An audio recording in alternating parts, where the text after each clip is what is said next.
Very good morning बच्चों, मैं प्रदीप आपका स्वागत करता हूं। तो बच्चों आज हम लोग आ चुके हैं क्लास 12th के लेक्चर नंबर 17 में। और क्लास 12th के लेक्चर नंबर 17 में हम लोग क्या डिस्कस करेंगे, तो उसके बारे में तो आपको तभी समझ में आएगा जब आपने 16 लेक्चर देखा होगा। तो फटाफट से जाइए 16 लेक्चर देख लीजिए ताकि आगे की चीजें आपको आसानी से क्लियर हो जाए।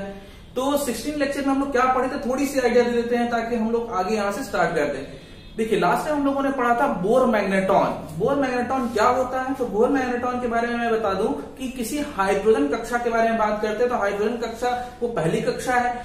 हाइड्रोजन में सिंगल इलेक्ट्रॉन है और सिंगल इलेक्ट्रॉन के मूवमेंट के कारण उसका कम से कम डायपोल मूवमेंट मतलब द्विध्रुव आघूर्ण कितना होगा, ये बातें हमें उसमें निकाली थी। अब वो वैल्यू कितनी होती है, तो बच्चों बोर मैग्नेटॉन को हम लोग बेसिकली म्यू बी से दिखाते हैं और इसकी वैल्यू होती है 9.27 into 10 to the power minus 24 ampere meter square. Remember बच्चों कि ये है हमारे हाइड्रोजन कक्षा के एक सिंगल इलेक्ट्रॉन के मूवमेंट के कारण बोर मैग्नेटॉन की वैल्यू याद रखने की जरूरत होती है। कभी कभी समटाइम्स आपको कॉम्पिटिटिव एग्जाम्स में मान लीजिए पूछ लिया जाता है तो आपको देना होगा। अदरवाइज मान लीजिए अब ये तो सिंगल इलेक्ट्रॉन के लिए, जिसमें ज्यादा इलेक्ट्रॉन होंगे उसमें जितने नंबर ऑफ इलेक्ट्रॉन होंगे उस नंबर ऑफ इलेक्ट्रॉन के लिए आप मल्टीप्लाई करके सारे इलेक्ट्रॉनों के लिए इनका एटम का डायपोल मोमेंट मतलब द्विध्रुव आघूर्ण निकाल सकते हैं। तो आज हम लोग और आगे क्या डिस्कस करेंगे, तो थोड़ा पीछे चलते हैं, थोड़ा रिवाइज करते हैं कि हम लोग एक टॉपिक पढ़ चुके थे जिसमें हम लोगों ने पढ़ा था कि किसी धारावाही कुंडली के अक्षीय या केंद्रीय अक्ष पर चुंबकीय क्षेत्र की तीव्रता क्या होगी, याद है। तो थोड़ा सा रिमाइंड कराते हैं धारावाही कुंडली के, ये धारावाही कुंडली होगी बच्चों। धारावाही कुंडली के केंद्रीय अक्ष मान लेते हैं कि इसका जो रेडियस है बच्चों वो r है और केंद्रीय अक्ष का मतलब यहां पर कोई एक पॉइंट है जहां पर हमने मैग्नेटिक फील्ड निकाल रखा था। और ये मैग्नेटिक फील्ड पॉइंट P पर कितना आया था, मैग्नेटिक फील्ड पॉइंट P पर आया था μ0/2 I, जो कि इसमें फ्लो कर रहा था बच्चों, I इंटू r² जो कि इसका रेडियस था upon r² plus x² power 3/2। I hope ये आपको याद आ रहा होगा। तो ये हमने मैग्नेटिक फील्ड निकाल लिया था, ये चीजें हम लोग पहले से किए हैं। अगर इसमें नंबर ऑफ टर्न्स बढ़ा दें, अगर ज्यादा नंबर ऑफ टर्न्स लेंगे तो for n number of turn मतलब n फेरो के लिए ये चुंबकीय क्षेत्र का formula μ0/2 n I r² upon r² plus x² power 3/2 ऐसे लिख सकते हैं। ये है आपके n फेरो के लिए। आई होप ये बातें क्लियर हो रही होंगी। तो थोड़ा सा आगे बात करते हैं और थोड़ा समझने की कोशिश करते हैं कि अगर मैं किसी आयताकार कुंडली या फिर धारावाही कुंडली किसी भी तरह की कुंडली के बारे में बात करता हूं, तो हर कुंडली एक चुंबकीय द्विध्रुव की तरह कार्य करती है। उसमें लंबाई नहीं होती लेकिन हाँ उसमें एरिया होता है। तो आज हम ये देखना चाहते हैं कि क्या धारावाही कुंडली के निकट चुंबकीय क्षेत्र क्या दंड चुंबक के तरह ही होगा, तो इसका जवाब है हाँ बच्चों। ये धारावाही कुंडली के निकट किसी पॉइंट पर चुंबकीय क्षेत्र उसी दंड चुंबक के तरह ही कार्य करेगा। क्या होगा उसका फॉर्मूला, आइए देखते हैं। इस धारावाही कुंडली के निकट किसी पॉइंट पर चुंबकीय क्षेत्र आपके दंड चुंबक के तरह हुई होगा और वह अक्षीय और निरक्षीय स्थिति में इसका फॉर्मूला भी हम वैसे ही निकालेंगे। निकालने की जरूरत तो है नहीं बच्चों आपको, क्योंकि ये मैग्नेटिक फील्ड का फॉर्मूला हम लोग पहले से निकाल रखे थे। तो आइए चेक करें कैसे निकालें। आपको थोड़ा लर्न होगा बच्चों कि हम लोग जब इलेक्ट्रिक फील्ड पढ़ते थे तो इलेक्ट्रिक फील्ड में हम लोगों ने किसी द्विध्रुव के कारण निकाला था और वो था, अगर अक्ष पे निकालते थे तो अक्ष पर ई एक्सिस लिख देते हैं। ई एक्सिस के लिए फॉर्मूला हो जाता था 1/4 पाई एप्सिलॉन नॉट 2p/r³। याद आया, हाँ ये है अक्षीय स्थिति में। अक्षीय स्थिति किसे कहते हैं, जैसे ये डायपोल हुआ करता था, इस डायपोल के अक्ष पर कोई पॉइंट यहाँ P होता था, इसके बीच की जो डिस्टेंस होती थी वो L यहां से और L यहां से आप लेते थे और ये मिड सेक्शन से जो दूरी होती थी वो R होती थी।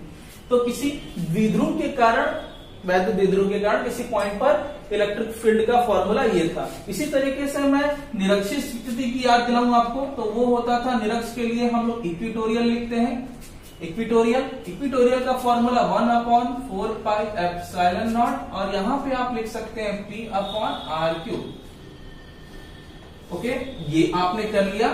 इसको भी यहां पर ये आपके डायपोल के मध्य बिंदु के ऊपर होता है, यहां पर कोई पॉइंट होता है जिसकी जो डिस्टेंस होती है मिड सेक्शन से वो r होती है, यहां से ये l और यहां से ये भी l लिख सकते हैं आप। तो ये डायपोल के निरक्ष पर हो गया और डायपोल के अक्ष पर हो गया। फटाफट से चलते हैं और चेक करते हैं कि अगर मुझे पता है कि एक्सिस और इक्वेटोरियल मतलब अक्ष और निरक्ष पर ये है, तो उसी तरीके से चुंबकीय द्विध्रुव के लिए क्या होगा, तो चुंबकीय द्विध्रुव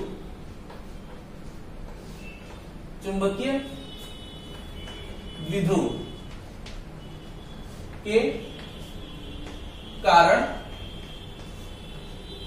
चुंबकीय क्षेत्र, याद रखें बच्चों, ये भी एक चुंबकीय द्विध्रुव बनाता है क्योंकि इसमें भी नॉर्थ पोल और साउथ पोल होते हैं साइड बाय साइड। यहां पर अगर मैं बात करूं अक्षीय स्थिति की मतलब एक्सिस की, तो अक्षीय स्थिति में यहां पर मैग्नेटिक फील्ड होगा म्यू नॉट अपॉन क्या, यहां पर मैग्नेटिक फील्ड का कांस्टेंट होता है 4 पाई।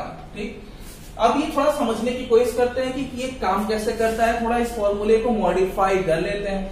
अगर मैं इस फॉर्मूले को थोड़ा मॉडिफाई करूं तो ये फॉर्मूला क्या बनेगा, आइए देखते हैं। अक्षीय स्थिति के लिए, अक्षीय स्थिति के लिए इसी फॉर्मूले को मैं मॉडिफाई करता हूं।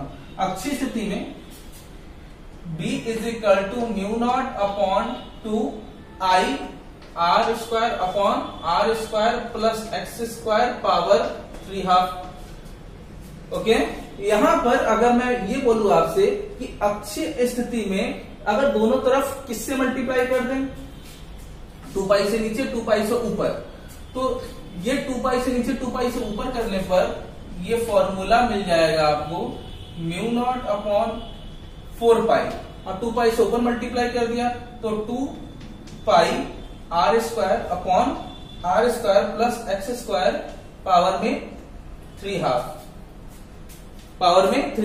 यहां से बच्चों आप इसको लिख सकते हैं म्यू नॉट अपॉन 4 पाई, इसको हम लिख सकते हैं क्या बच्चों, इसको मैं लिख सकता हूं एरिया पाई आर स्क्वायर, तो ये हो जाएगा 2 I पाई आर स्क्वायर, इसको मैं m लिख सकता हूं और ये r square plus x square के पावर 3/2।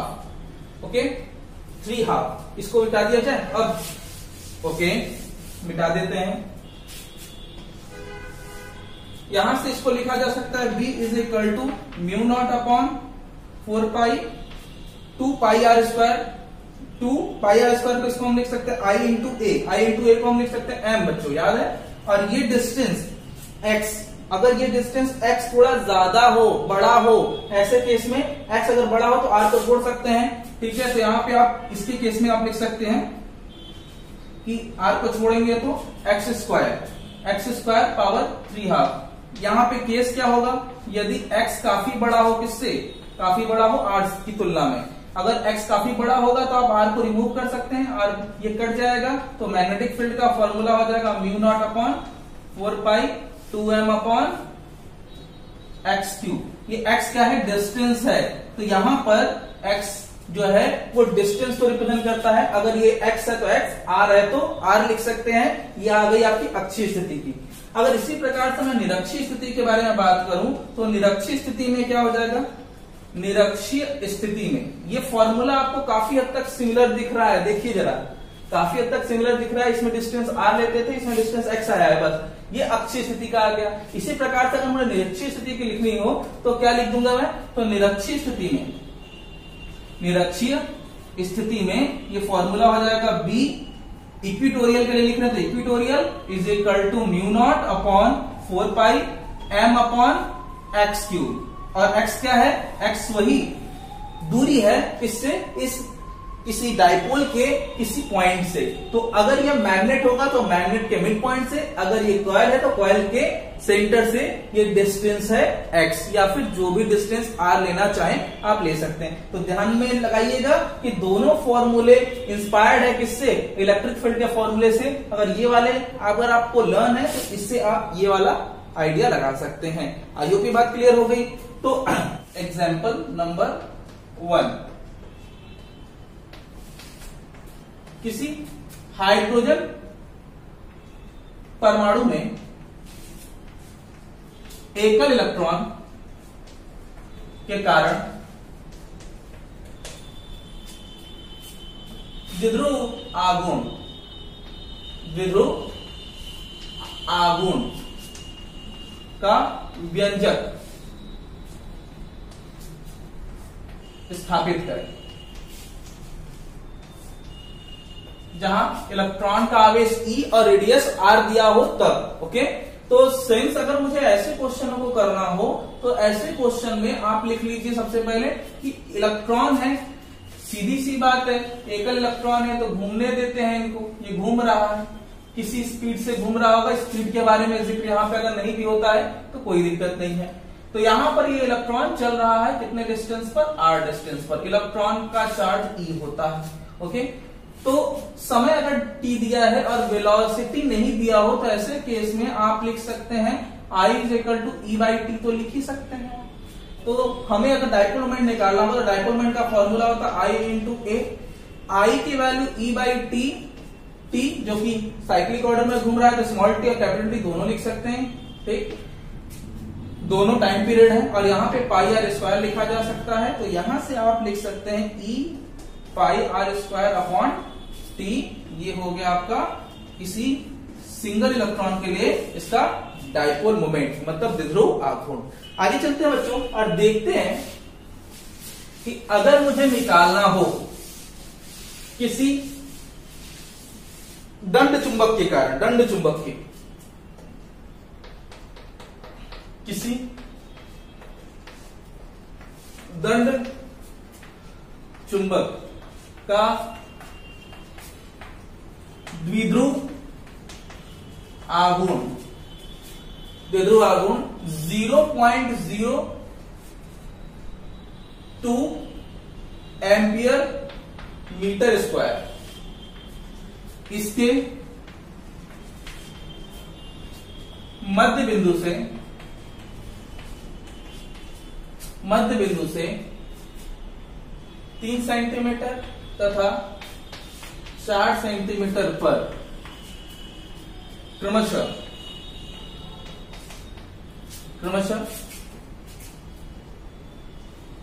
अक्षीय व निरक्षीय बिंदु पर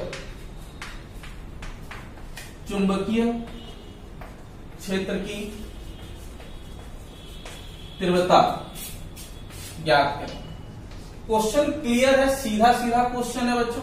कैसे करेंगे? क्वेश्चन करने के लिए पहला आपका डायग्राम बहुत इंपॉर्टेंट होता है। ये आपने डायग्राम बना दिया दंड चुंबक। दंड चुंबक और कॉइल दोनों एक ही चीज के तरह बिहेव करते हैं और दोनों का डाइपोल मोमेंट इसी समान तरीके से काम करेगा। इसलिए मैंने एक दंड चुंबक ले लिया जिसमें N और S पोल दिखा दिए। इसके मिड पॉइंट से कितने डिस्टेंस पर, 3 सेंटीमीटर पर अक्षीय स्थिति में मुझे क्या करना है, यहाँ पे मैग्नेटिक फील्ड निकालना है। मैग्नेटिक फील्ड का पहले अक्षीय स्थिति मतलब एक्सिस पॉइंट पर हम कैसे निकालेंगे, आइए। तो ये होता है फॉर्मूला μ0/4πI, लिख सकते हैं 2m/, डिस्टेंस क्या है x² लिख सकते हैं या फिर r² भी लिख सकते हैं, या डिस्टेंस आप r की तरह मैच करा सकते हैं। तो r की तरह अगर मैच कराएंगे तो b = क्या हो जाएगा, इसकी वैल्यू तो 10⁻⁻7 होती है, इसकी वैल्यू 2 × 0.02 और डिस्टेंस r³ है बच्चों, ध्यान दीजिएगा। तो r³ है तो r³ के लिए हमें डिस्टेंस लेना है 3 × 10⁻⁻2 का क्या क्यूब। सॉल्व कर लीजिए, मैग्नेटिक फील्ड आ जाएगा। इसी तरीके से अगर मुझे निरक्ष का निकालना हो तो निरक्ष के लिए आपको क्या करना है, निरक्षीय स्थिति में, तो निरक्षीय स्थिति में आपको करना यह है कि बस फॉर्मूला बदल जाएगा, यहां पे निकालना है आपको ये P पॉइंट पर, ठीक। और ये डिस्टेंस आपको पता है, ये डिस्टेंस कितना है, ये 4 सेंटीमीटर का डिस्टेंस है। तो ऐसे केस में B = μ0/ क्या 4πm/r³ डिस्टेंस वैल्यू रख लीजिए, फटाफट से सॉल्व कर लीजिए। m की वैल्यू और r की वैल्यू 4। आई होप ये बातें क्लियर हो गई। तो आज के लिए हम लोगों ने क्या क्या देख लिया, आज के लिए हम लोगों ने सबसे पहले देखा कि आपके जो मैग्नेटिक कॉइल्स हैं वो कॉइल भी दंड चुंबक के तरह मैग्नेटिक फील्ड रखते हैं और वो उसी तरीके से अक्षीय और निरक्षीय स्थिति में मैग्नेटिक फील्ड को दे सकते हैं, जिससे हम ज्ञात कर लेते हैं। जिससे रिलेटेड हमने कुछ क्वेश्चन भी देख लिए। अगली क्लास में हम लोग देखेंगे बच्चों कि किसी कॉइल पर लगने वाले बल आघूर्ण का एप्लीकेशन क्या होगा, और वो एप्लीकेशन है बच्चों आपका चल कुंडली धारामापी, मूविंग कॉइल गैल्वेनोमीटर। तो इसको पढ़ेंगे हम लोग अगले क्लास में। तब तक के लिए अपना ख्याल रखिए, खुश रहिए, जय हिंद।